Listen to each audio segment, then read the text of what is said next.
Following Angela is Jeff Aronson.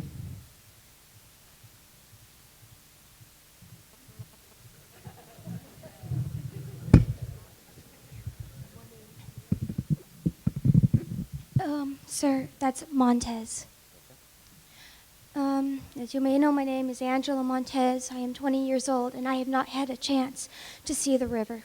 I have lived here since, I've had a 5-year absence to take care of family in Tennessee. I have not had the exciting and wonderful experience these people have experienced in the river. And to think about that you're willing to take that away before I have the chance to be able to see it myself. I don't have a job either yet. I don't have a car. I am barely being able to make it on my own and trying to struggle to get my life together. I'm also trying to become a photographer and a writer. And thinking about the dreams and the hopes and the homes you are defiling and the history of my town and my county that I have not been able to have the chance to enjoy. Because when I moved from here, I was 15, and honestly, I thought this was a place for people to come and retire. But now that I'm back, I see it in a new light. And I'm trying very hard to support the community that I want to see to grow and prosper. Because now I also have a fiance, and my fiance has a 2-year-old son. And I want to adopt him, and I want to take him to the river. But if you destroy that, I won't be able to do it. You will be ruining the lives of fish. There are probably species that depend on the way the water it is. There's birds that live in the trees you're going to be flooding. There are lizards, and there are other important species of animals that thrive along that river. And if you flood it, you're taking everything away.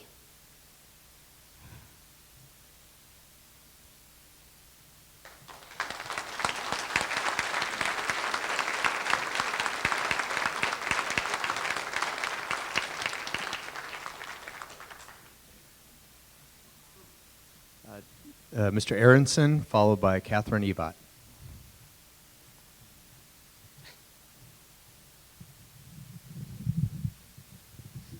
Hi, I'm Jeff Aronson, and I didn't even plan to come here today.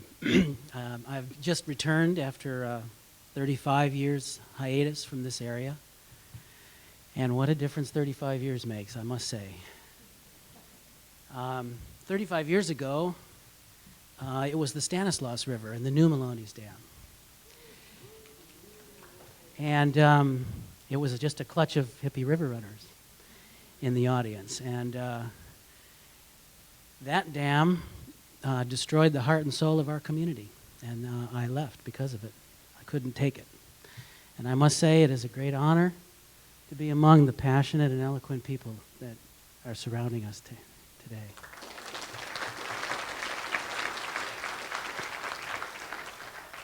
Persistence counts, folks. This won't end right here and now, and we thought we'd won it several times before, so I encourage you to just keep coming back and keep coming back and keep coming back, and you'll win the day.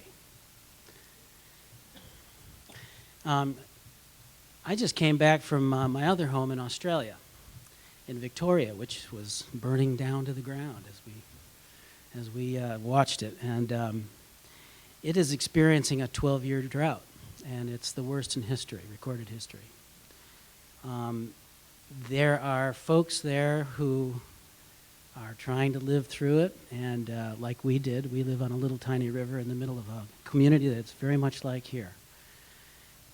And I must admit to having lived in the East Bay before and in cities all over the world, and I too have left the faucet dripping and used the toilet as it was, flushing down many gallons of water, etc., like we all do. Well, I bought some land in the Victorian Alps, and now I understand what it means to pump the water out of the river and have to do all the energy and spend all the money to have to really respect that resource. And the folks down in San Francisco, you know, there's a lot of good folks there, but I don't think they really understand what it takes from here to get down to there. And so, you know, I guess I'd have to say that they have what they call Class 4 and Class 5 water restrictions going on in the city of Melbourne and all over Victoria right now. They're doing it because they have to. They don't have the water. Their reservoirs are down to 20 and 30%.